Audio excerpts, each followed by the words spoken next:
World है deep learning के अंदर जो है ना, it's an hello world example. तो है क्या ये डाटा सेट, मैंने लास्ट टाइम व्यू किया था कि ये डाटा सेट एमनेस्ट डाटा सेट कहलाता है। It's an एमनेस्ट data set. National institute of standards and technology ने ये डाटा सेट जो है वो पब्लिश किया था, और बहुत ही ज़्यादा जो है क्लासिकल डाटा सेट है और बहुत ही बेसिक जो है ना कहलाता है। तो इसके इस डाटा सेट के अंदर ये इमेजेस का डाटा सेट है, यानी जो डाटा है बेसिकली वो इमेजेस हैं, images of size 28 by 28 pixel. और ये इमेजेस डिजिट की इमेजेस है, नंबर्स की इमेजेस, और ये नंबर हाथ से लिखे हुए हैं, उनका स्नैप लिया गया है ब्लैक बैकग्राउंड के साथ, या ये वाली जो है इस तरह की इमेजेस है। और ये हैंड रिटन है, मुख्तलिफ लोगों से हाथों से नंबर लिखवाए गए हैं, सो दैट कि हर किस्म की टाइप का जो है ना वो जीरो हो, हर किस्म की टाइप, हर किस्म नहीं मतलब मैक्सिमम जो है ना लिखने का जो स्टाइल है वो कवर हो है ना, वो लिखते हैं। इसके लिए मैंने आपको यहाँ डाटा की इमेजेस फाइल होंगे 2K 3K and so on, इस तरह से चल रहे हैं। ये तकरीबन जो है वो 70,000 पिक्चर्स हैं इस डाटा सेट के अंदर।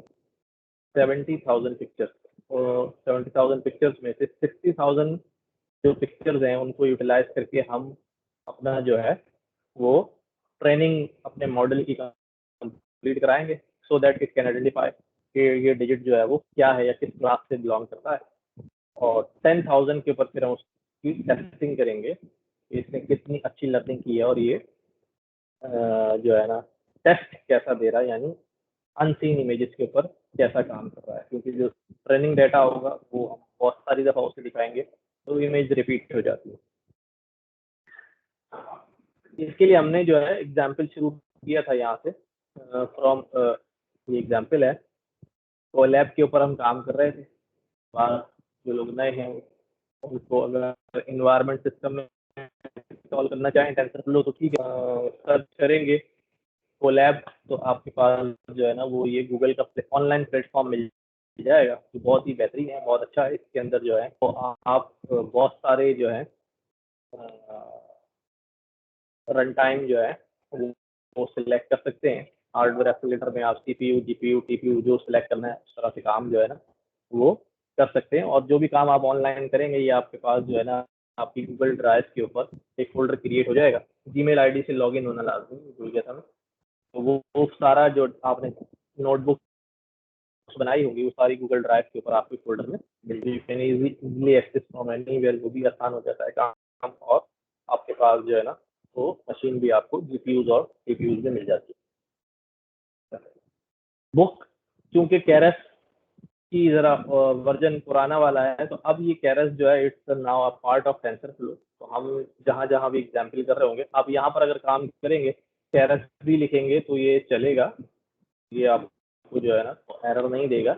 लेकिन basically now it's a part of TensorFlow. अगर आप अपने लोकल सिस्टम पे टेंसरफ्लो इंस्टॉल करेंगे तो शायद केरस जो है वो वर्क नहीं करे, लेकिन एग्जीक्यूट हो गया, एरर नहीं दिया जाता। लेकिन अगर लोकल सिस्टम पे आप करेंगे तो you will have to type TensorFlow.keras। तो एवरीवेयर जहाँ पर केरस है हम उसको TensorFlow.keras करेंगे। ये डाटा सेट जो है ये मुझे एक्सटर्नली डाउनलोड करके जो है लोड नहीं करना है यहाँ नोटबुक के अंदर, क्योंकि ये केरस के अंदर पैक्ड आया। उन्होंने बहुत सारे डाटा सेट्स हैं जो बेसिक डाटा सेट्स हैं वो केरस ने TensorFlow ने इम्बेड कर दिए हैं अपने TensorFlow के साथ ही। आपको जस्ट उनको इंपोर्ट करना होगा और लोड करना होगा। ये मैंने यहाँ पर एमनेस्ट लिख के जो है वो इंपोर्ट कर लिया है, तो ये इंपोर्ट हो गया। उसके बाद हमारे पास अब इस डाटा सेट को मैंने लोड करना है, यानी अपनी नोटबुक के अंदर। तो mnest.load का एक फंक्शन है कि लोड चलाया। ये फंक्शन जो है वो मुझे क्या रिटर्न कर रहा है, ये फंक्शन मुझे 4 चीजें रिटर्न कर रहा है, ठीक है, जिनको मैंने टपल की फॉर्म के अंदर जो है वो क्या कर लिया, बना लिया है उनका। ट्रेन इमेजेस देगा मुझे, उनके लेबल्स देगा, यानी कौन सी इमेज क्या है। इस तरह हमें मालूम है कि हम मशीन लर्निंग के अंदर या डीप लर्निंग के अंदर मॉडल को डाटा भी देते हैं और ड्यूरिंग ट्रेनिंग उसके आंसर्स भी शो कराते हैं कि भाई ये पैटर्न जो ये चीज़ आप देख रहे हो ये क्या चीज़ है। इसी तरह टेस्टिंग करने के लिए भी टेस्ट इमेजेस और टेस्ट लेबल जो है वो लोड हो गया। अच्छा, इस लाइन पे किसी को कोई कंफ्यूजन तो नहीं?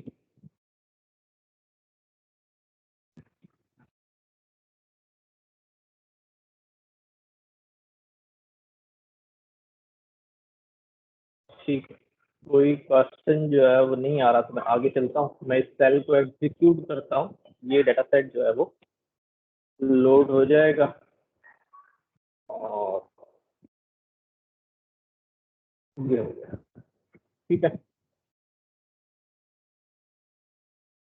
यहाँ हमने क्या की, अभी हमारे पास ट्रेन इमेजेस हैं और हमने कहा ट्रेनिंग में हमारे पास डाटा जो है 60,000 का है और टेस्टिंग में हमारे पास 10,000 का है।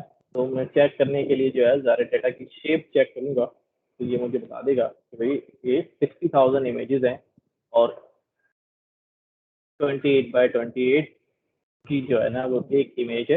ये 3 डायमेंशनल एरे आपको इसने रिटर्न कर दिया है, ट्रेन इमेजेस 3 डायमेंशनल एरे। और ये नंपाई एरे होगा, इसकी टाइप चेक कर ली हमने, उसकी डायमेंशन भी चेक करके हमने यहाँ चेक कर ली कि इसकी डायमेंशन जो है वो 3। साथ साथ इसके लेबल्स भी हमारे पास आए होंगे। सारे इमेजेस 60,000 है तो लेबल्स की तादाद भी जो है 60,000 होगी। या हम अगर इसकी लेंथ चेक कर लें, हमें यहाँ से मिल जाएगी लेंथ, भाई कितने लेबल्स हैं और हमेशा इक्वल ही होंगे जितने हमारे पास डाटा है, तो हमारे पास लेबल्स लेबल्स होंगे, ट्रेन लेबल्स। तो लेबल्स भी हम देख रहे हैं कि हमारे पास जो है वो एक नंपाई एरे की फॉर्म के अंदर मौजूद है कि जो फर्स्ट इमेज हमारे डाटा सेट में है वो 5 है, फिर 0 है एंड सो ऑनवर्ड। अब हम देखते हैं कि हमारी इमेज, सारे हमारे पास ये इमेजेस जो हैं रियल लाइफ के अंदर हमारे पास इमेजेस में इमेज की फॉर्म में मिलेगी। हमें उनको इमेजेस को नमपाई अरे में कन्वर्ट करना होगा। ठीक है, उसके लिए हमने नमपाई में सीखा था कि how to convert an image in NumPy array और एक नमपाई अरे इनटू एन इमेज। ठीक है, तो ये ऑलरेडी हमारे पास जो है, मैंने अपने डाटा सेट जो 60,000 है उसमें से 0th इमेज यानी फर्स्ट इमेज जो है उसको मैंने चेक किया। जब ये मेरे पास इस तरह का जो है वो एक 2 डायमेंशनल यानी 28x28, ये 28 कॉलम्स होंगे सीधे और इस तरह ये वर्टिकली 28 जो है वो रॉज होंगी। कुछ इसके अंदर डिजिट्स नजर आ रहे हैं, बाकी 0 नजर आ रहा है। 0 और ये क्या है, ये मैंने लास्ट टाइम डिस्कस किया था कि भाई नहीं है। ठीक है, कलर्ड इमेजेस होती हैं तो 3 लेयर होती है इमेज के अंदर, 3 चैनल्स होते हैं। ठीक है, ये आहिस्ता आहिस्ता मैं आपको समझाऊंगा इस बारे में। लेकिन अभी हमारे पास ग्रे स्केल इमेज है तो it's a flat 1 channel image है जिसके अंदर ब्लैक एंड व्हाइट, ये हमारा डाटा सेट है इस तरह का, ब्लैक और व्हाइट। यानी व्हाइट से जो है वो डिजिट नजर आ रहा है और बैकग्राउंड जो है वो ब्लैक है। तो जो 0 होता है दैट शोज ब्लैक कलर और 0 से 255 की रेंज होती है, 0 to 255। 0 shows black color and 255 shows bright color। तो अब उस दरमियान में जो भी डिजिट जो भी नंबर्स आ रहे होंगे तो यार वो उस कलर रेंज को शो कर रहे होंगे। तो इस तरह जब हम इस डाटा को देख रहे हैं तो बस यहाँ पर ये 253 255 के नियर इक्वल है तो ये बहुत ही ब्राइट है, ये थोड़ा उससे कम हो गया, ये 43 है, लाइट बिल्कुल वाइट के करीब हो गया, ब्लैक के करीब हो गया। इस तरह से और ये मुख्तलिफ जो है ना रेंजेस नजर आ रही जिससे वो पिक्सल से वो इमेज जो है वो फॉर्म हुई हुई है। अच्छा, फिर इसके बाद डाटा लोड करने के बाद हमने ये शेप वगैरह चेक कर ली, सारी चीजें कर ली। अगला काम हमारा ये है कि हम अपने नेटवर्क का आर्किटेक्चर जो है वो उसको फॉर्म करें। नेटवर्क आर्किटेक्चर, तो नेटवर्क आर्किटेक्चर जो है वो ये बना हुआ है हमारे पास। हमने इसके लिए क्या करना है, हमने मॉडल इंपोर्ट करना है और मॉडल के अंदर लेयर्स इंपोर्ट करनी है। ये जो वर्टिकल नोड्स आ रहे हैं टॉप टू डाउन, ये हमारे पास लेयर होती है, दरमियान में भी लेयर है और लास्ट में भी लेयर है। And combination of many layers form a model. ठीक है, तो बहुत सारी लेयर्स जो हैं वो आपस में स्टैक होती हैं वन आफ्टर वन, तो उससे जो है हमारा मॉडल फॉर्म होता है। जितनी ज़्यादा लेयर्स होंगी वी से कि हमारे मॉडल जो है उतना ज़्यादा डीप है, उसकी डेप्थ ज़्यादा है, यानी फिट्स जो है वो टेक्स्ट को शो करती है। इसी तरह से जो नंबर ऑफ नोड्स नजर आ रहे हैं एक लेयर में वर्टिकली, ये कम ज्यादा होंगे, we can say its size of layer. ये साइज ऑफ लेयर जो है 4 है, ये साइज ऑफ लेयर 5 है, ये साइज ऑफ लेयर 8 है, 7 है, एंड सो ऑन। तो ये दोनों चीजें हमने अपने मॉडल में डालने के लिए मॉडल ले लिया। अब उसके अंदर क्या करेंगे, हम लेयर्स जो है वो लगाएंगे। मॉडल की टाइप जो है हमने मॉडल डॉट सिक्वेंशियल लिया है। इट्स सिक्वेंशियल मॉडल कि इसमें एक लेयर के बाद एक लेयर जो है ना वो इम्बेड की जाएगी, यानी एक लेयर के बाद एक लेयर स्टैक की जाएगी। और इस मॉडल का नाम मैंने नेटवर्क रख लिया है। You can write any valid identifier for model. Model के लिए आप कोई भी नाम जो रख सकते हैं जो वैलिड नाम होता है, जिस तरह वेरिएबल डिफाइन करते हुए हम नाम रखते हैं, वही सारी चीजें जो है के नाम पे भी अप्लाई होती हैं। एक और नेटवर्क बना लिया हमने। अब इस नेटवर्क के अंदर हमने फर्दर क्या करना है, नेटवर्क के अंदर हमने चीजें ऐड करनी है। क्या क्या ऐड करनी है नेटवर्क के अंदर, लेयर्स ऐड करनी है। नेटवर्क लेयर कितनी होंगी, हर लेयर में नोड्स कितनी होंगी, न्यूरॉन्स कितने होंगे, और ये सारी चीजें जो है ना वो हम इसके अंदर ऐड करेंगे। तो सबसे पहले हमने नेटवर्क के अंदर ऐड किया। ऐड करते हुए क्या बोला, लेयर्स ऐड कर लो। लेयर्स की भी कौन सी टाइप ऐड कर लो, dense type of layer. Dense type of layer क्या है, डेंस टाइप ऑफ लेयर एक ऐसी लेयर है जिसमें एवरी न्यूरॉन या every node is connected to every node of the opposite layer. यानी हम इस फर्स्ट न्यूरॉन को देखें तो ये इसके इससे भी कनेक्टेड है, इससे भी कनेक्टेड है, इससे भी कनेक्टेड है, एवरीवेयर इट इज कनेक्टेड। अगर आगे 5 न्यूरॉन नजर आ रहे हैं तो ये 1 5 से कनेक्टेड होगा, ये 1 ये सेकंड 5 से कनेक्टेड होगा, थर्ड 5 से कनेक्टेड होगा, फोर्थ 5 से कनेक्टेड होगा, एंड सो ऑन। इस कॉम्बिनेशन को जो है वो डेंस लेयर जो है वो हम कहते हैं। तो हमने डेंस टाइप की लेयर ले ली। डेंस टाइप की लेयर के बाद यहाँ पर एक नंबर लिखा हुआ है 512। ये हमारे पास आउटपुट न्यूरॉन्स, ठीक है। अभी एक्टिवेशन फंक्शन की तरफ बाद में आते हैं।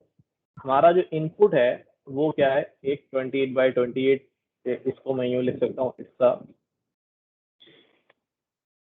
784 का जो है ना वो हमारे पास इनपुट आएगा। अभी 784 क्या है मैं डिस्कस करता हूँ, और 512, ठीक है हमारे पास क्या चीज। हमने कहा कि हमारा जो इमेज है वो कुछ इस तरह से है। एक इमेज जो है वो हमारे पास 28/28 पिक्सल की है, यानी वी कैन से कि इसमें टोटल पिक्सल्स जो है वो कितने हैं, 784 है। हमारा जो पूरा इंटायर ट्रेनिंग डेटा सेट है उसके अंदर ऐसी जो है वो 60,000 इमेजेस है। वो किस तरह रखी हुई है, इस तरह रखी हुई है 3 डायमेंशनल बन के, ठीक है। ये second image, third image and fourth image, and so on. इस तरह चलते चलते ये मामला जो है वो कहाँ तक चला जाएगा, 60,000 इमेजेस तक चला जाएगा। तो अब हम कह सकते हैं कि हमारे जो डेटा सेट था ट्रेनिंग का, उसके अंदर 60,000 उसकी डाटा थी, और 28 रॉस हैं और 28 कॉलम्स हैं। तो ये हमारे पास एक 3D मैट्रिक्स जो है, 3D टेंसर जो है हमें ट्रेनिंग डेटा में मिला था, ठीक है। उसमें से मैंने 0th इमेज का आपको उठा के दिया 28, तो आप कोई से नंबर की भी उठा सकते हैं। अब सीन ये है कि जो हमारे पास ANN होगा, यानी जो हम इस वक्त नेटवर्क यूज कर रहे हैं उसकी टाइप जो है वो क्या है, वो आर्टिफिशियल न्यूरल नेटवर्क है, ठीक है। इसके अंदर यानी डेंस लेयर जो है, यूँ समझ लें इसको, डेंस लेयर के अंदर जो इनपुट होगा, ठीक है, input will be in form of vector, ठीक है, यानी 1D टेंसर होगा। वेक्टर कहूँ या इसको मैं 1D टेंसर कहूँ, ठीक है। ये मैंने डिस्कस किया हुआ भी है हमने नंपाई के अंदर बहुत डिटेल में, और यहाँ पे बात आ रही है। इन्होंने क्या लिखा यहाँ पर इस एग्जाम्पल में कि हमारी जो इनपुट शेप होगी वो 784 का वेक्टर होगी, ठीक है। अगर वेक्टर वाली बात जो है, अगर मैं आपको दोबारा रिपीट कर देता हूँ खासतौर पर उन लोगों के लिए जो नहीं थे, अगर मैं नमपाई का एरे बनाता हूँ np डॉट एरे, और उसके अंदर एक लिस्ट पास करता हूँ, ठीक है। तो ये हमारे पास इसकी मैं शेप चेक करूँ, यानी ए डॉट शेप, तो हमारे पास जो शेप आती है numpy इंपोर्ट करना पड़ेगा।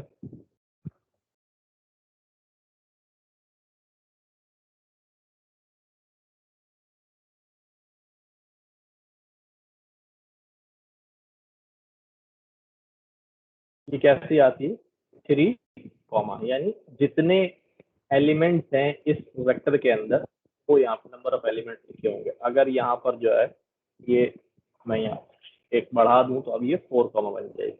तो ये इस तरह का जो भी शेप लिखा हुआ होगा, इसका मतलब ये है कि it's a 1 dimensional tensor and a 4 dimensional vector. जितने इसके अंदर जो है एलिमेंट्स होंगे उसका उसकी डायमेंशन कहलाएंगे in the form of vector. But अगर मैं इसकी टेंसर के अंदर डायमेंशन निकालने की कोशिश करूं तो टेंसर जो है वो क्या कहेगा, a dot n d i m, ठीक है। मैं इसकी डायमेंशन अगर निकालूं तो ये कहेगा ये 1 डायमेंशन है, यानी ये 1 डायमेंशन है, ये टेंसर है। और ये जो दिखा रहा है इसकी शेप में ये बता रहा है कि ये 4 डायमेंशनल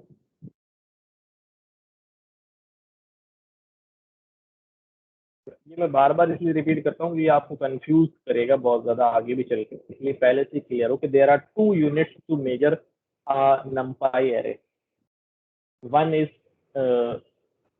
वेक्टर टाइप और सेकंड इज टेंसर, ठीक है। जब हम 1 डायमेंशनल टेंसर की बात करते हैं तो वो क्या होता है, वो हमारे पास यानी ये समझ ले एक्सिस जो है ना, एक्सिस इज अ डायमेंशन। जितनी एक्सिस है हमारे डेटा के अंदर वो उसकी डायमेंशन है। इसके अंदर एक्सिस जो है वो 1 एक्सिस पे बात हो रही है तो इट्स अ 1 डायमेंशनल टेंसर, ठीक है। अगर मैं इसके एक्सिस बढ़ा दूं, यहाँ पर एक ब्रैकेट और लगा दूं, तो ये अब 2 ब्रैकेट्स हो गए। अब अगर मैं इसकी शेप निकालूंगा तो ये 1 कॉमा शेप हो गया, क्यों 2 डायमेंशन हो गया ना, 2 डायमेंशन में रॉ भी होगी और कॉलम भी होगा। तो now it has 1 raw and 4 columns and so इसी तरह से इसकी डायमेंशन भी अब 1 से बढ़ के क्या हो जाएगी, 2 डायमेंशन हो जाएगी, रॉ और कॉलम दोनों आ गए। तो ये हमारे पास जो है ना, ये शो कर रहा है कि इनपुट शेप जो है वो क्या है, 784 का वेक्टर है ना। कॉमा के साथ अभी मैंने बताया कि डायमेंशन जो है वो क्या होगी, वेक्टर होगी। ये वाली जो आपके पास इस तरह से आएगा। अब ये 784 का इनपुट कैसे होगा, हमने कहा कि भाई न्यूरल नेटवर्क जो है ना वो वेक्टर फॉर्म के अंदर जो है वो आपसे क्या लेगा, इनपुट लेगा। तो आप जब एक इमेज भेजेंगे यानी 28 by 28 की, तो उसको आप वो इस तरह 2 डायमेंशन में है, ये इमेज जो है ना ये आप क्या करेंगे, इसको 1 डायमेंशन बनाएंगे, यानी इसको रीशेप करेंगे। रीशेप करेंगे तो ये एक वेक्टर की शक्ल में जो है वो बन जाएगी। तो क्योंकि इसमें 28 रॉज हैं और 28 कॉलम है, तो वी कैन गैस कि हर रॉ को अगर मैं सीधा करना शुरू करूंगा, पहली रॉ को ला के रखूंगा, दूसरी ला के रखूंगा, तो 28 रॉस एक के बाद एक लग जाएंगे और हर एक रॉ में 28 एलिमेंट्स हैं। तो डेफिनेटली वो नंबर ऑफ पिक्सल जो है वो 784 जो है वो एक वेक्टर के अंदर आ जाएंगे। तो इसलिए इनपुट शेप यहाँ क्या लिखा हुआ है, 784 का वेक्टर। अब है क्या, ये इनपुट जो होगा ये कुछ इस तरह से होगा कि भाई हमारे पास जो है ये 784 का जो है ना इनपुट आ रहा है, इसके अंदर 784 न्यूरॉन्स हैं, ठीक है। These are 784। अब हमने क्या बोला है कि ये 784 जो इनपुट होंगे ये अपने आगे कनेक्टेड होंगे 512 नोड से, यानी जो हमारी अगली लेयर होगी, अगली इनपुट लेयर के बाद एक हिडन लेयर जो हम आगे ऐड कर रहे हैं, ठीक है। इसकी तादाद, इसमें न्यूरॉन्स की तादाद हम खुद डिफाइन कर रहे हैं, और ये कितनी होगी भाई, ये हमारे पास 512 होगी। तो शायद छोटा ही होगा, मैं छोटा ही कर देता हूँ ना, आप कंफ्यूज हो गए। यहाँ पर बनाता हूँ,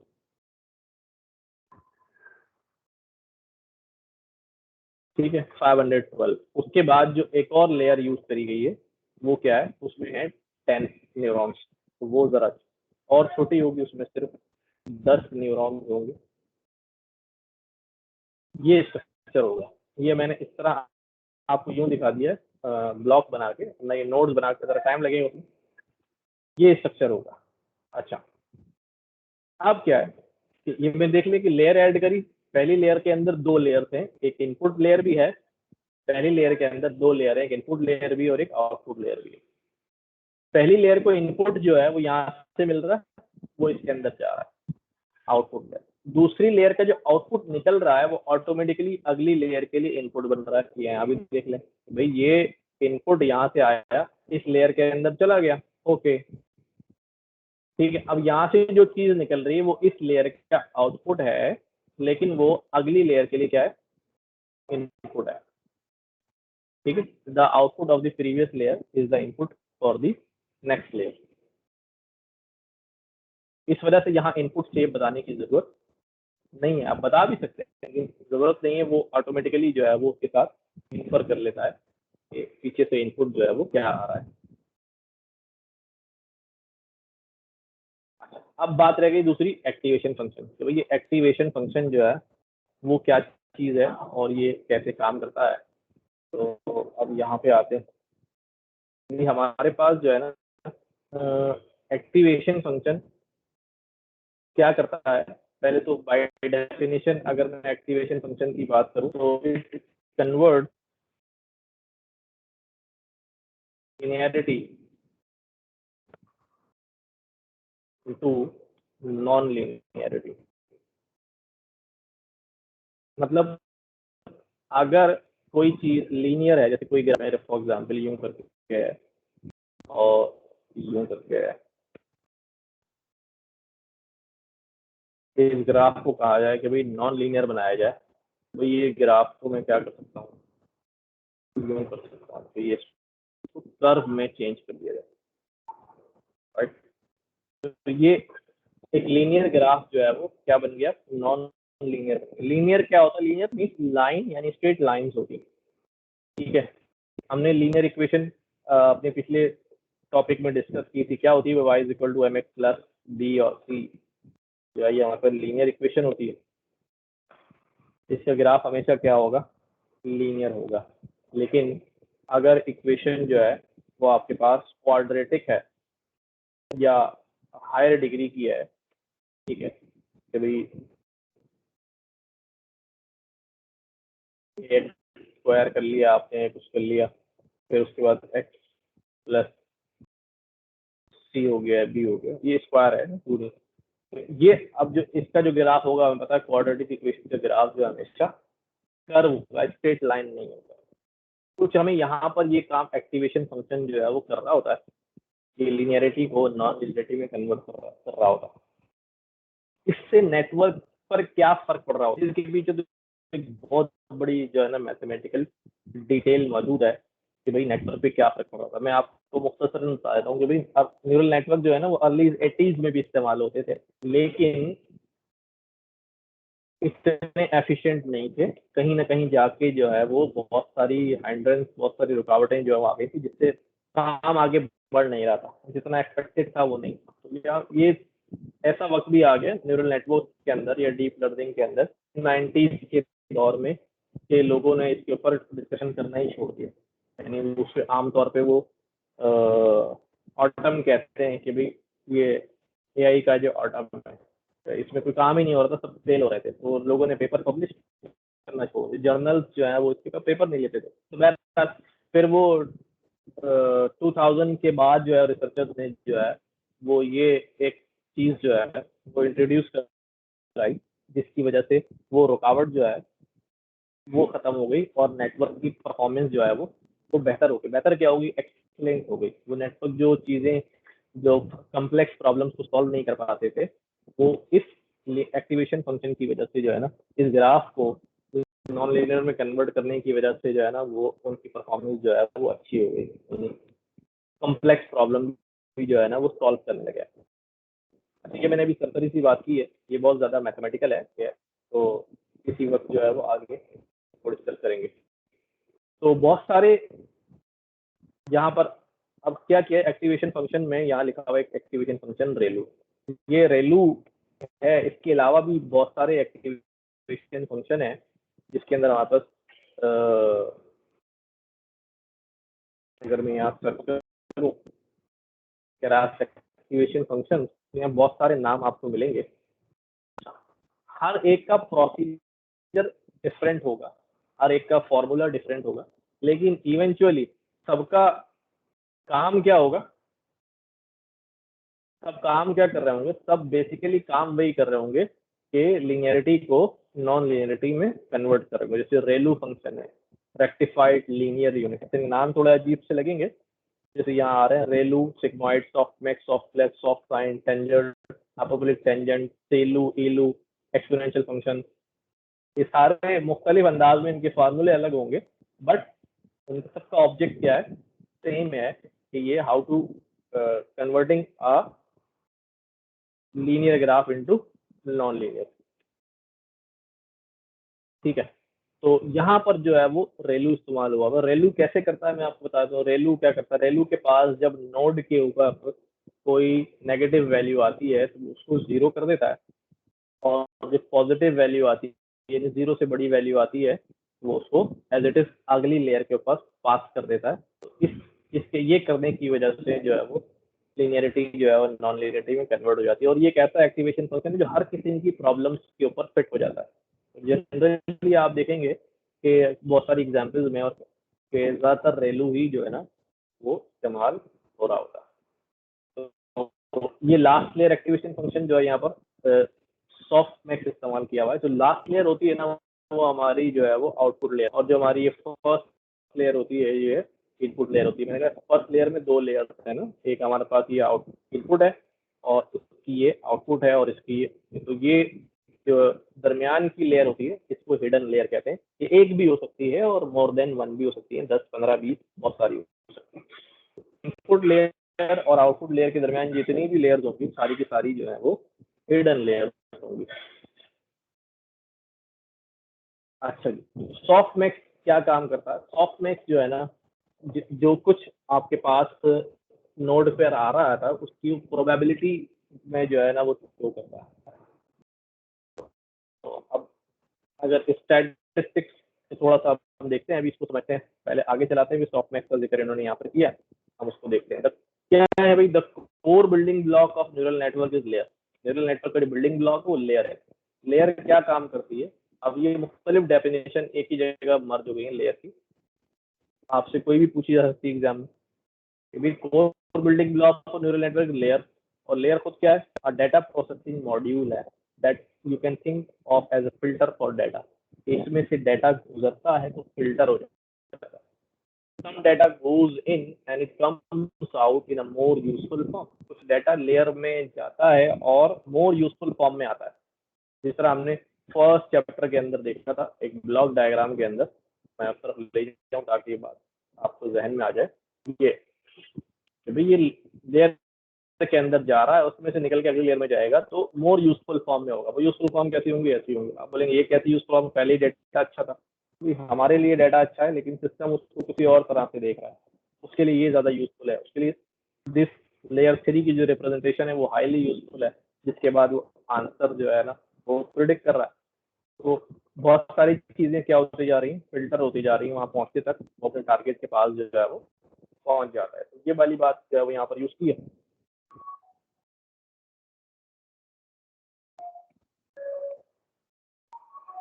This one. Some data goes in and comes out in a more useful form, especially layer extracts representations out of data, fade into them। जो data fade किया था उसमें से वो representation निकालता है।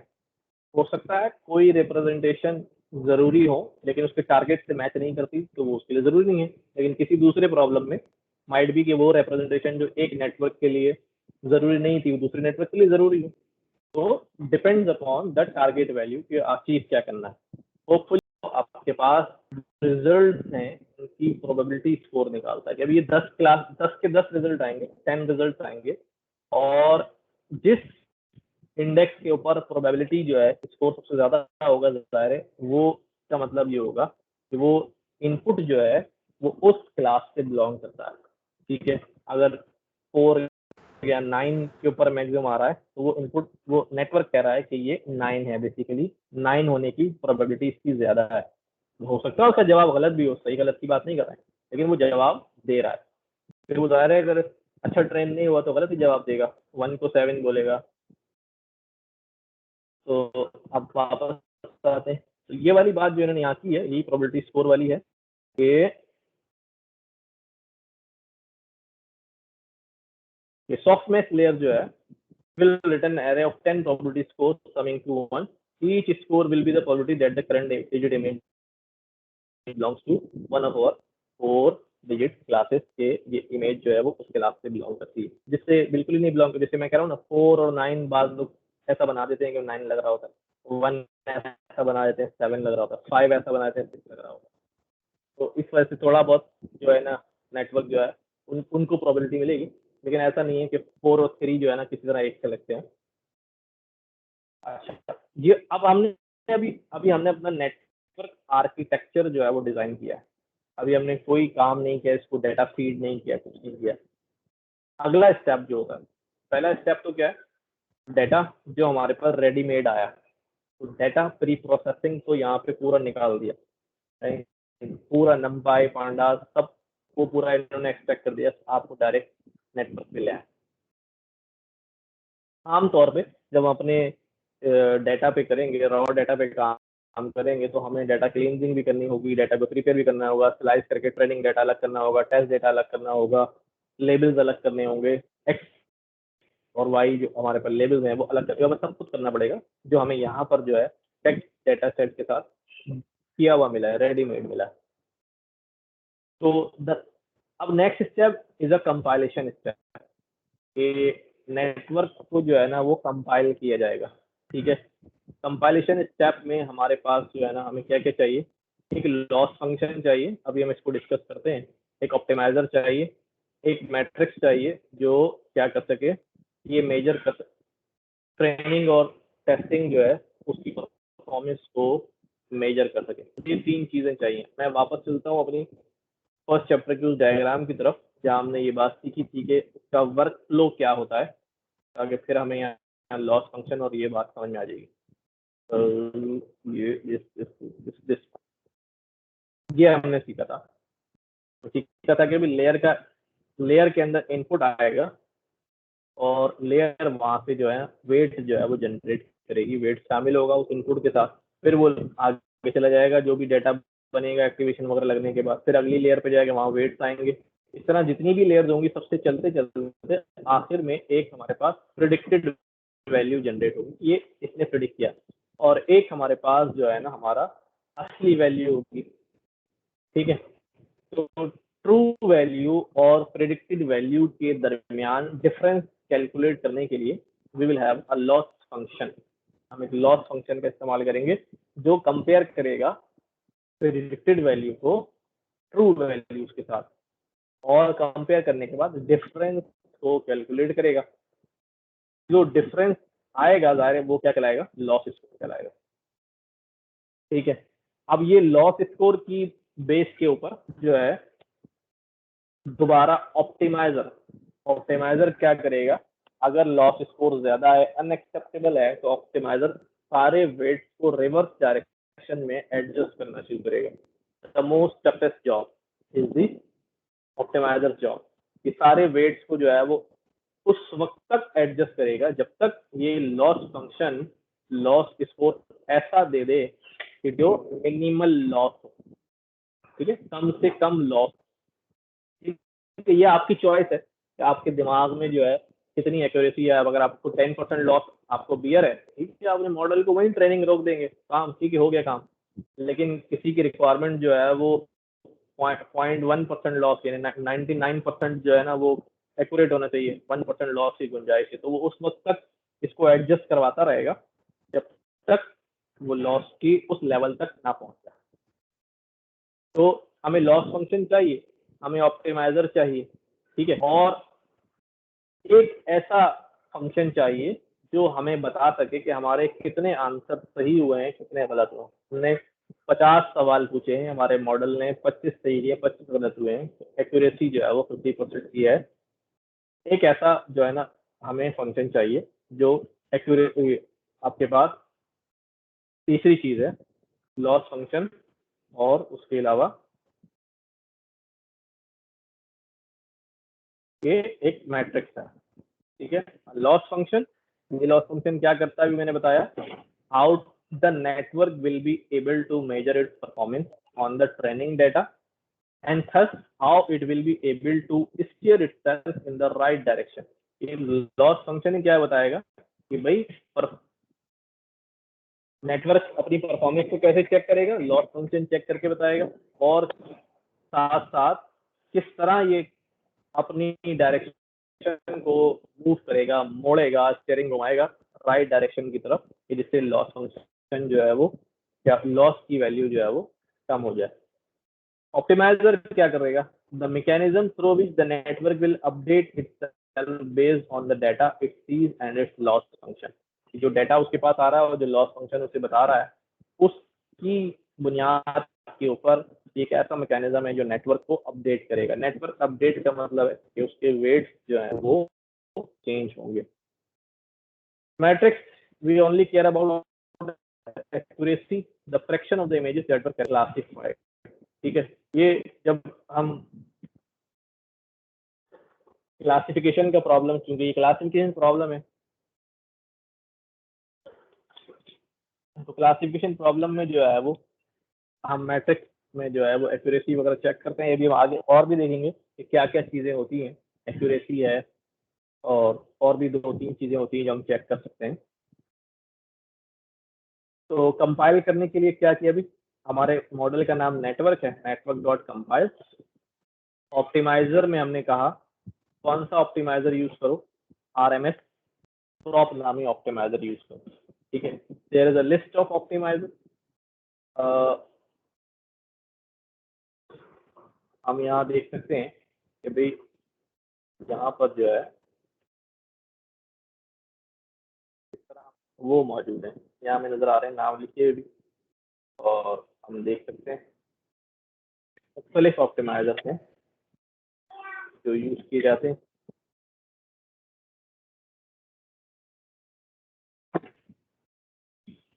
यहाँ एडम यूज किया हुआ है, तो हर ये सारे के सारे ये हैं अवेलेबल ऑप्टिमाइजर। SGD, ठीक है, RMS प्रॉप, एडम, एडा डेल्टा, एडा grade, Adam x, Adam, FTRL। अच्छा, इन सबका ये सारे के सारे ग्रेडियंट बेस्ड ऑप्टिमाइजर होते हैं।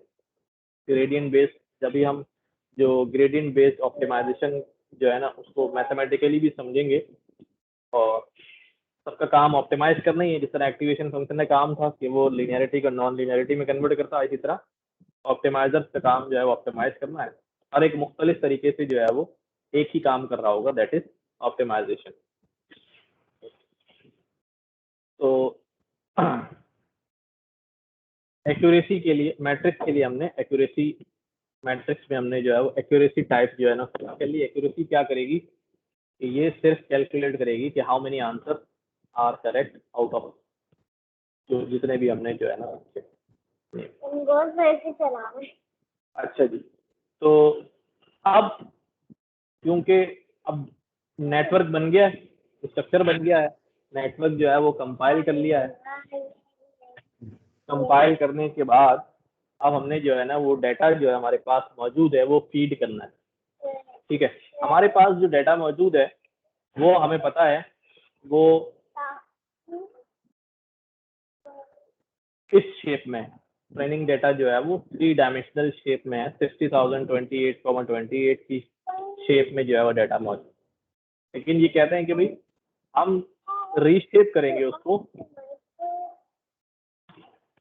रीशेप करेंगे उसको उस शेप में जिस शेप में नेटवर्क एक्सपेक्ट करता है।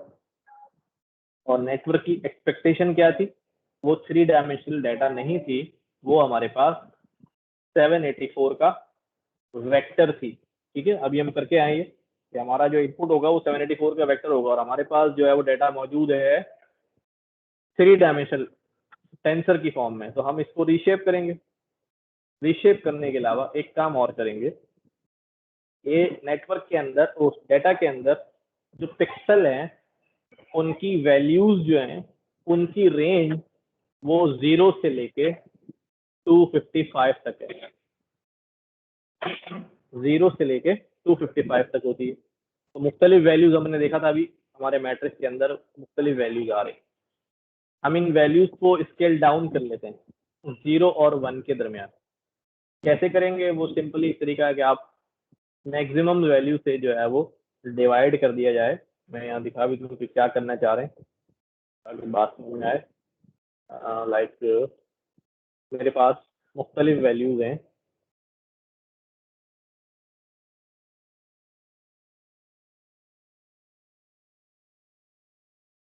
ठीक है, मैंने इनको स्केल डाउन करना है 0 1 में। तो मैंने क्या करना पड़ेगा? मैंने सिंपली जो मैक्सिमम वैल्यू है उससे डिवाइड कर देना पड़ेगा। मैक्सिमम वैल्यू मेरे पास है 67। मैंने हर नंबर को क्या करना है? 67 से डिवाइड कर देना है।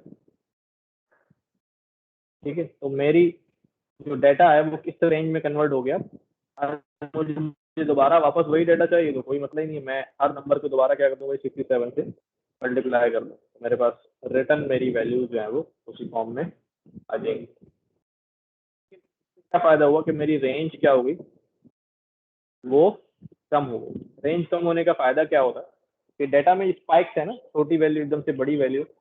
इतनी बड़ी वैल्यूज को प्रोसेस करने के लिए जब वो वेट्स एडजस्ट हो रहे होते हैं तो वेट की वैल्यू भी जो है ना उसे बाज़ जो है ना बड़ी लेनी पड़ती है। थोड़ी कर तो लेता है वो भी, लेकिन तकलीफ होती है, मुश्किल होती है उसको काम करने में, कंप्यूटेशन ज़्यादा इस्तेमाल होती है। उसके बरक्स अगर मैं अपने डाटा की को जो है ना वो क्या कर दूं, स्केल डाउन कर दूं, उसकी रेंज चेंज कर दूं, तो इससे बहुत ज़्यादा जो है ना नेटवर्क फास्ट भी हो जाता है और उसको मेहनत भी जो है ना वो कम करनी पड़ती है। तो ये दो काम यहाँ पे किए। ट्रेनिंग इमेजेस को रीशेप किया। अब हमने क्या बोला? अभी रीशेप करके आप क्या कर दो, इसको 60,784 कर दो। मतलब मैं यहाँ समझाता हूँ कि अब क्या हो गया। हमारे पास जो शेप है वो क्या है अभी? वो है 60,000 कॉमा 28 कॉमा 28 कॉमा 28। ये 3 डायमेंशनल टेंसर है। और हम क्या कह रहे हैं कि इस शेप को कन्वर्ट कर दिया जाए इसमें भाई, इस शेप को कन्वर्ट कर दिया जाए 60,000 कॉमा 784। यानी डाटा जो है ना पूरा ट्रेनिंग डाटा जो है उसमें कन्वर्ट कर दिया जाए। तो कोई मसला नहीं। नंपाई में तो ये बड़ा ही आसान काम है। आपने सिर्फ क्या लिखा, जो ट्रेनिंग इमेजेस की शेप है उसको हमने क्या कर दिया भाई कि क्या कर दो भाई 784 कर दो, वो कर देगा। थोड़ा मैं आपको समझाता हूँ कि हुआ क्या होगा, कैसे हुआ होगा, ये ट्रांसफॉर्मेशन कैसी हुई होगी। ट्रांसफॉर्मेशन वैसी हुई होगी कि जिस तरह मैंने कहा कि हमारे पास एक पहली इमेज है अगर लाइक दिस, ठीक है, इसके अंदर हमारे पास जो है वो मैं बताता हूँ 28 कॉलम्स हैं और इस तरह 28 जो है ना वो रॉस चल गई। 28 बाय 28 की ये एक इमेज, ठीक है। मैं इसको और ऐसी कितनी है मेरे पास? ऐसी मेरे पास बहुत सारी है, पूरी 60,000 इमेजेस है। ये एक वेक्टर इसको बनाएगा जिसके अंदर ये कह रहा है 60,000 रॉज होंगी और 784 कॉलम है। यानी हर इमेज को एक रॉ बना लेगा। ये जो एक इमेज है, ठीक है, इसका पहली रॉ उठाई और ये 28 यहाँ पे आ गई। दूसरी रॉ उठाई, ये 28 यहाँ पे आ गई। तीसरी रॉ उठाई, ये 28 यहाँ पे आ गई। इस तरह ये कितने ब्लॉक्स आएंगे? ऑफ कोर्स 28 आएंगे। तो ये एक लाइन में कितने आ गए अभी? 28 आ गए। और टोटल कितने हो गए? टोटल हो गए 784। ठीक है भाई, इस तरह हमारे पास एक रॉ हो गई और 784 कॉलम्स हो गए। इस तरह मेरे पास 60,000 इमेजेस हैं। तो ये प्रोसेस जो है वो कितनी दफा रिपीट हो रहा होगा? 60,000 दफा। नाउ वी कैन से कि हमारी शेप जो है वो कितनी हो गई? रॉ 60,000 और कॉलम 780। ये पूरा जो हमारा ट्रेनिंग सेट है वो ये बन गया। ठीक है, हमें अगर ये नहीं भी पता कोई मसला नहीं है, लेकिन मैंने इजाफी बता दिया कि इसने ये किया होगा। और फिर हमने क्या किया, अभी ट्रेन इमेजेस की टाइप चेंज करके प्लॉट कर दी और उसको 255 से डिवाइड कर दिया। यहाँ मैंने अभी सिखाया कि मैक्सिमम वैल्यू से डिवाइड कर देंगे, तो हमारी जो मैक्सिमम वैल्यू पिक्सल की वो कितनी है, 255 है। अच्छा, हमारी जो मैक्सिमम वैल्यू है वो 255 है, तो हमने उससे डिवाइड कर दिया। तो इस तरह हमारा जो रीशेप भी हो गया, और रीशेप होने के बाद हमारा स्केल डाउन हो गया, सारी वैल्यूज 0 और 1 के दरमियान जो है वो आ गई। टेस्ट इमेजेस के साथ भी हमने यही काम कर लिया, ट्रेनिंग के साथ भी और टेस्ट के साथ भी। ठीक है, अब चूंकि अब बात आ जाती है यहाँ पर लेबल्स की। डाटा तो हो गया, लेबल्स चूंकि न्यूमेरिक हैं, ठीक है, न्यूमेरिक लेबल और कैटेगराइज है, कैटेगोरिकल डाटा, कैटेगोरिकल उसमें कन्वर्ट किया। हमारे पास जो है न्यूमेरिक डाटा है, उसको हमने कैटेगोरिकल डाटा में कन्वर्ट करना है। अब ये बात थोड़ी सी समझनी पड़ेगी कि हमारे पास जो लेबल्स हैं वो यूं हैं, मैं लिखता हूँ 0 1 2 3 4 5 6 7 8 9, ये हमारे पास लेबल, ठीक है ना। अच्छा, मॉडल जो है ना, उसको कुछ भी नहीं पता, उसको सिर्फ ये पता है कि उसके पास इनपुट में एक सीरीज ऑफ नंबर्स जो है वो आ रही है, ठीक है। उस सीरीज ऑफ नंबर्स के दरमियान जो है ना वो स्टैटिस्टिकल पैटर्न को लर्न करता है। जिस तरह हम भी सीरीज सॉल्व करते हैं ना आमतौर पर, आईक्यू के क्वेश्चन के अंदर सीरीज का अगला नंबर आइडेंटिफाई करते हैं, तो हम एक पैटर्न ढूंढते हैं क्या बनता है, वो पैटर्न को आइडेंटिफाई करता है। और फिर हम उसको, ठीक है, उसने पैटर्न को देखा, समझ लिया, उसके बाद हमने बोला कि भाई जब ये पैटर्न आपके पास आ जाए तो इसका मतलब ये है कि ये बिलोंग करता है टू क्लास। इस तरह मुख्तलिफ डेटा सेट उसके बाद है और उसने मैपिंग करना, वो इस तरह पैटर्न देख के मैपिंग करता है। अब बाद में जब कोई इमेज देंगे तो उस पैटर्न को देखेगा और खुद बताएगा कि ये किस क्लास से जो है वो बिलोंग करता है। अच्छा, क्लास जो है ना, ये हमारे पास जो है वो न्यूमेरिक नेम है, ठीक है।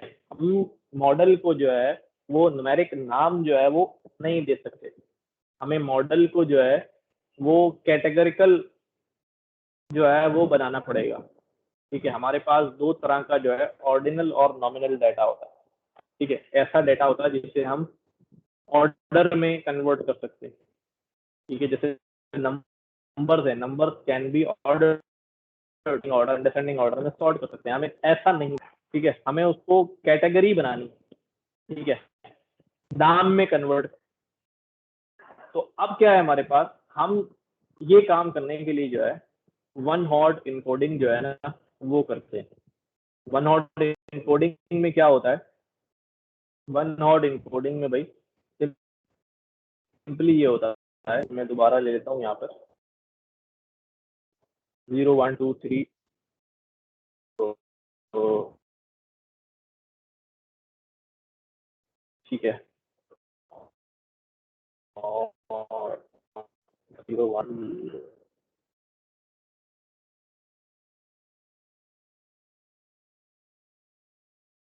ठीक है, हम इनका एक वन हॉट वेक्टर बनाते हैं। वन हॉट, ये वन हॉट इनकोडिंग क्या होती है, ठीक है, मैं पहले यहाँ तस्वीर में दिखाऊं। कैटेगरी कितनी है इसके अंदर, रेड येलो और ग्रीन, तीन कैटेगरी है, यानी टाइप ऑफ क्लासेस हैं वो तीन है। इसका मतलब ये है कि इसके अगेंस्ट जो वन हॉट इंकोडिंग का वेक्टर बनेगा उसकी लेंथ भी 3 होगी, और हमारे केस में नंबर ऑफ क्लासेस जो है वो 10 है, तो हमारे जो वेक्टर की लेंथ होगी वो भी कितनी होगी, 10 होगी।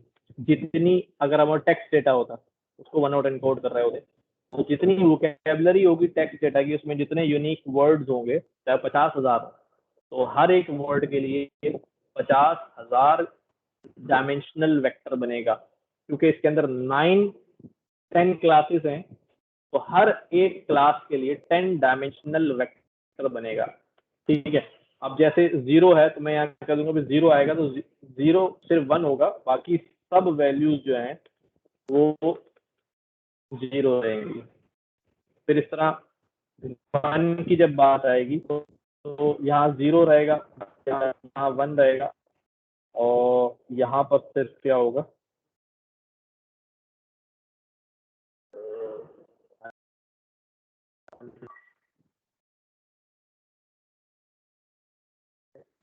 फिर यहाँ 2 जो है 1 हो जाएगा, यहाँ 3 1 हो जाएगा, यहाँ 4 1 हो जाएगा, यहाँ पर 5 1 हो जाएगा, यहाँ पर 1 हो जाएगा, यहाँ पर 6 1 हो जाएगा, यहाँ पर 7 1 हो जाएगा, यहाँ पर 8 1 हो जाएगा, यहाँ पर 9 जो है 1 हो जाएगा। बाकी सब जो है वो क्या चलेगा, 0 चलेगा।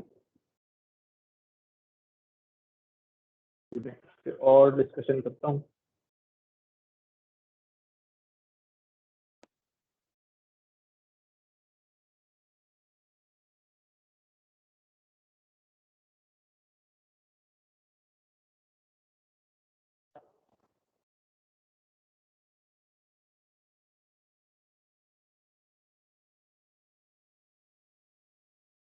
ये वाला पार्ट थोड़ा सा डिफरेंट और मुश्किल लगेगा आपको, लेकिन ये है कि ये समझ में आ जाएगी बात कि वन आउट इनकोडिंग जो है वो कैसे हो रही है।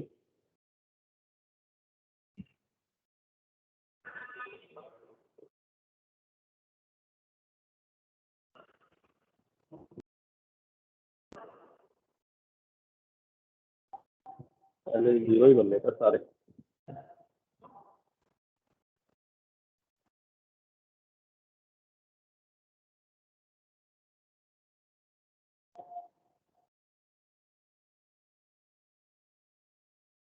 ठीक है, तो जितनी हमारे पास नंबर ऑफ क्लासेस होंगी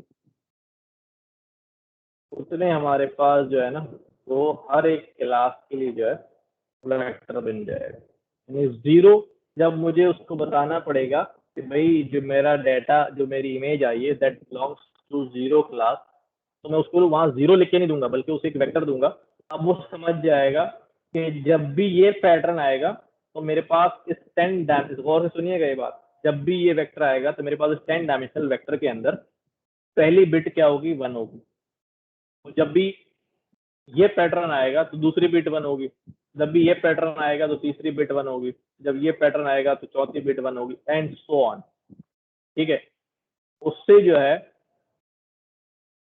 और इसको फिर हम रिकन्वर्ट, हम जानते हैं कि भाई ये पहली बिट ऑन है तो वो 0 से बिलोंग करता है। तो ये जो हमारे पास है, हमने अपने लेबल्स को ये वन नॉट इनकोड कर लिया। ये बना बनाया फंक्शन हमें दिया हुआ है 2 कैटेगरिकल का, वरना हमने नमपाई में और पांडाज में सीखा था डमी वेरिएबल क्रिएट करना, तो हम वो खुद भी कर सकते हैं फंक्शन से, यहाँ इम्प्लीमेंटेड है। तो लेबल्स को हमने सिर्फ क्या दे दिया, 2 कैटेगरिकल में दिया, तो उसने कन्वर्ट कर देगा हमारे पास।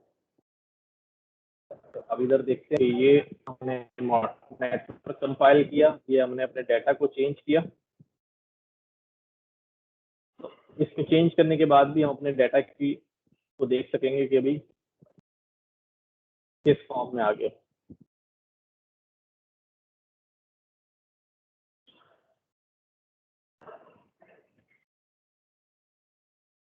ऊपर का सेल नहीं किया जहाँ नेटवर्क बनाया है।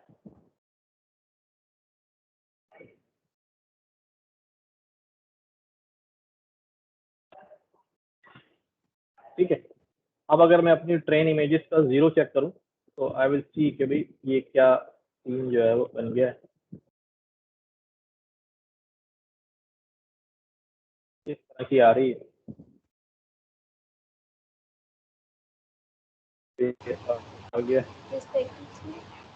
तो मैंने रीशेप भी कर लिया है और 255 से डिवाइड भी कर लिया। तो देखो अब पहला चला, जैसे जैसे इपॉक चलते रहेंगे मॉडल की एक्यूरेसी में आप डिफरेंस देखते रहेंगे, वो बार बार देखकर जो है वो सीखता रहेगा, लॉस कम होता रहेगा, एक्यूरेसी जो है वो आहिस्ता आहिस्ता उसकी इंक्रीज होती रहेगी।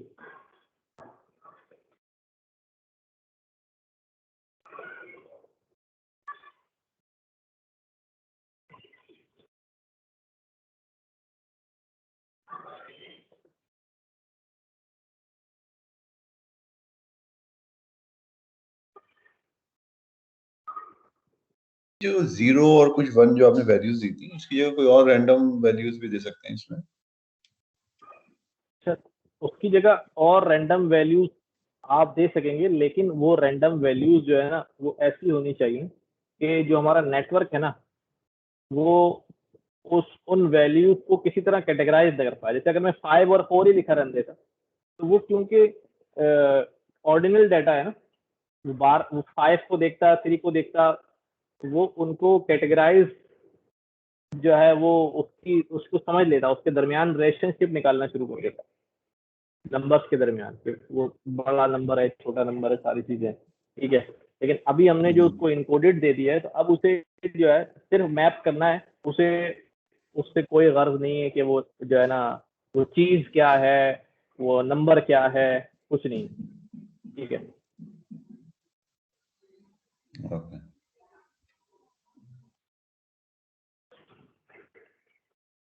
तो ये हमारा मॉडल चला, 30 दफा डाटा प्रोसेस हुआ, तो ये एक्यूरेसी जो है वो हमारे पास जो है वो 93% जो है, 94 लगभग परसेंट जो है एक्यूरेट उसने आंसर जो है वो दिए। यानी जो 60, अभी ये ट्रेनिंग हो रही है, ट्रेनिंग के अंदर होता क्या है कि डाटा भी जा रहा होता है, वो प्रिडिक्ट करता है, वो लेवल्स भी साथ होते हैं, तो वो देखता है सही गलत उसको।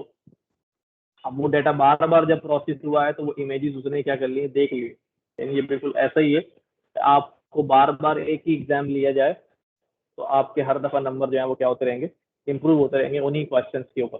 बट असल टेस्ट पता चलेगा तब जब हम इवेल्युएट करेंगे उसे टेस्ट डेटा पे।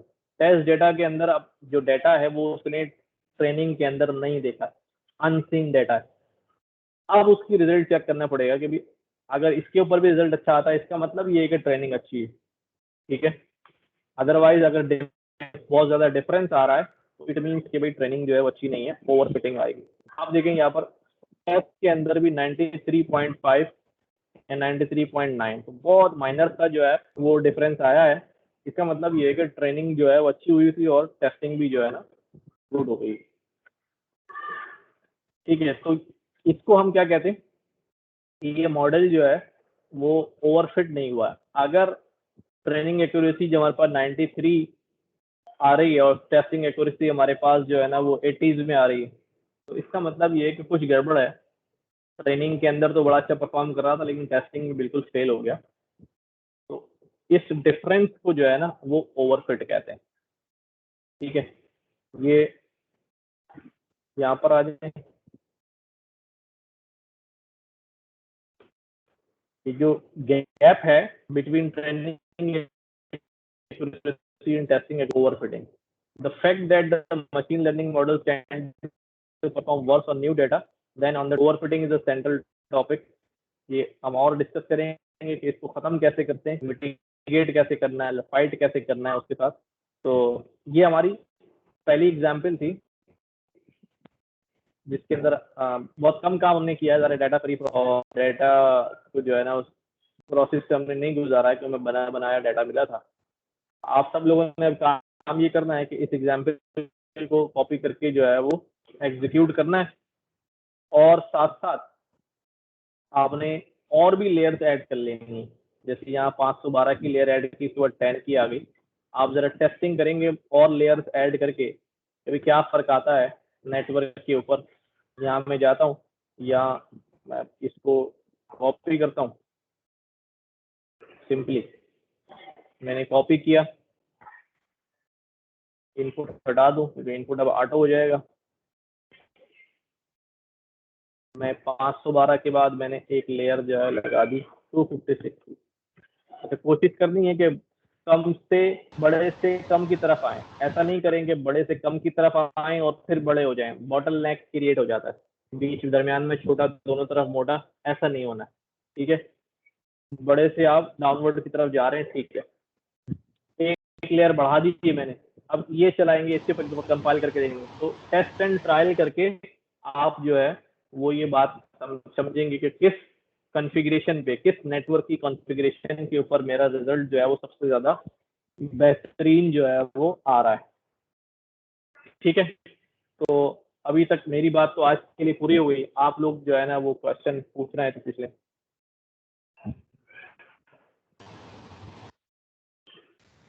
सर इसमें ये एक्टिवेशन और जो हाँ, एक्टिवेशन और सर ये एक्टिवेशन ऑप्टिमाइजर फंक्शन जो है ये मतलब हम कैसे डिसाइड करेंगे, अभी हम देखेंगे आगे। हाँ, ये असल में जो एक्टिवेशन और ऑप्टिमाइजर हैं, इनकी आपको बेसिक गाइडलाइन तो मिल जाएगी, लेकिन ये आप, क्योंकि हर हर इस बंदे के पास जो है वो डाटा डिफरेंट होगा। मैं आपसे कह दूं यार मैंने इस्तेमाल किया था, ये वाला ऑप्टिमाइजर लगाया था, तो भाई मेरा डाटा भी कुछ और था, उसके कॉलम्स कुछ और थे, उसकी वैल्यूज कुछ और थी, आपके पास डाटा कुछ और है, कुछ और वैल्यूज है। तो ये हिट एंड ट्रायल है कि मुख्तलिफ चीज़ें आप मुख्तलिफ जो है ना वो आप इम्प्लीमेंट करें और अपने रिजल्ट्स को देखें, और खुद आपकी आहिस्ता आहिस्ता इंट्यूशन जो है वो डेवलप होगी कि किस सिनेरियो में मुझे क्या क्या जो है ना इस्तेमाल करना चाहिए। एक्सपीरियंस जब हो जाएगा तो आप जल्दी जल्दी करने लगेंगे, लेकिन इसमें कोई आपको हतमी गाइडेंस नहीं देता कि यार ये यूज कर लेना, ठीक है। तो ये हिट एंड ट्रायल है, वो अभी हम करेंगे, इसी तरह निकालेंगे हम कि हमारा जो करेक्ट कॉन्फ़िगरेशन है मॉडल की वो क्या है। सर सही है। इसमें मॉडल में हमें कैसे पता जी चलेगा जी, कि हमने कितनी लेयर्स ऐड करनी है? हमें कैसे पहले कितनी लेयर ऐड करनी है, ये भी वही वाली बात है कि आप एक बेस लाइन मॉडल बनाएंगे, ठीक है, एक rough model starting point start करेंगे। अगर उस पर रिजल्ट अच्छा आ जाता है या बुरा आ जाता है, अगर बुरा आ गया फॉर एग्जाम्पल, तो भाई अब आपके पास क्या है, अब अगर आपने बड़ा मॉडल बनाया होगा तो उसको छोटा करके चेक कर लें, और अगर छोटा बनाया होगा तो उसको बड़ा करके चेक कर लें अब उससे क्या फर्क पड़ रहा है, ठीक है। तो कितनी लेयर होंगी ना मैं बता सकता हूँ ना कोई और बता सकता। इट्स योर ओपिनियन कि आप अपनी राय से जो है अपने ख्याल से लेयर कम ज्यादा करते रहेंगे, लेयर का साइज कम ज्यादा करते रहेंगे उस वक्त तक जब तक आपका रिजल्ट एक्सेप्टेबल फॉर्म में ना आ जाए। और सर इसमें हर इपॉच में जो है हमने बैच साइज जैसे दिया था, तो उसमें क्या नाम है, ट्रेन जो हमारा डाटा था उसने उसको बैच साइज के हिसाब से डिवाइड कर दिया, और हर इपॉच में उसने अलग अलग ट्रेन डाटा को उसको दिया ना। हाँ, सेम ये पे तो नहीं हो रहा ना कहीं। रैंडम अपने जो 60,000 थी ना, हर दफा जो है वो 512 इमेजेस उठा रहा है, लेकिन रैंडम उठा रहा है, रैंडमली 512 सेलेक्ट कर रहा है, जो एक बार सेलेक्ट हो गई वो दोबारा नहीं सेलेक्ट होंगी। तो रैंडम बेसिस पे वो 512 जो है वो इमेजेस जो है मॉडल में भेज रहा है।